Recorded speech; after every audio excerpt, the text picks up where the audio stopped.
Well, I'm a 34-year-old military veteran. I was in the Army. I served 3 tours, 2 in Iraq and 1 in Afghanistan. I have 2 beautiful little girls. They're 3 and 1, married, just moved out to Joliet maybe a couple years ago. Been going to JJC since 2010, off and on, and been 8-year struggle. I'm getting my degree in computer and network security, so that'll be fun. I work full time, I go to school full time, try to be a devoted father. That's me. So when I first started at JJC, I was going through a divorce and depression and battling PTSD at the same time. So it was a lot of getting up, going to class, coming home, and just putzing around all day. And I was dealing with alcoholism at the same time, so it was a lot of that going on too.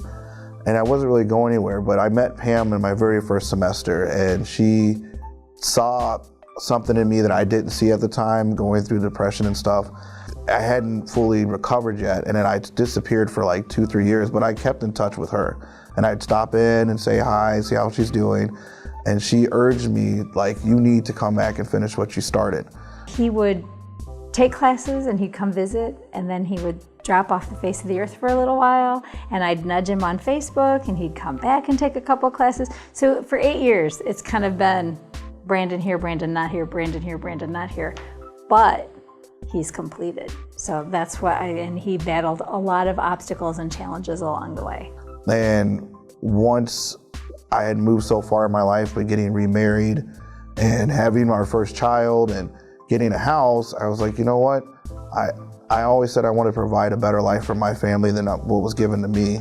That's what my mom always instilled in me. So working a regular old 9-to-5 minimum wage job wasn't going to cut it anymore. I had kids to worry about and a wife to worry about, and I went back to school and been hitting it hard for the last 2 years, just nonstop, getting A's and B's and maybe 1 D along the way. But other than that, A's and B's, really, putting myself to full potential. I go in there for peace and quiet, because sometimes walking through the hallways with a whole bunch of students, for me, sometimes it makes me really anxious. So to have a safe place to walk into and know that I'm amongst other veterans that would understand, if I had to sit in a corner and I'm like, hey guys, just give me a minute, I'm a little anxious, that they understand that I'm not trying to be standoffish, but it's just part of the PTSD of being, surrounded by so many people. I was in Kandahar, Afghanistan, I was in Kirkuk, Iraq, and I was in Key West, Iraq, and been through Baghdad.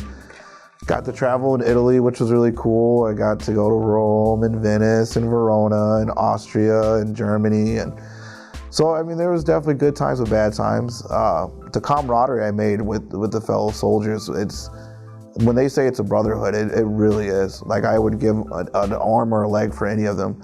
And I never felt that with anybody else. You heavily relied on the people out there with you, because they were feeling the same way. They were going through the same things.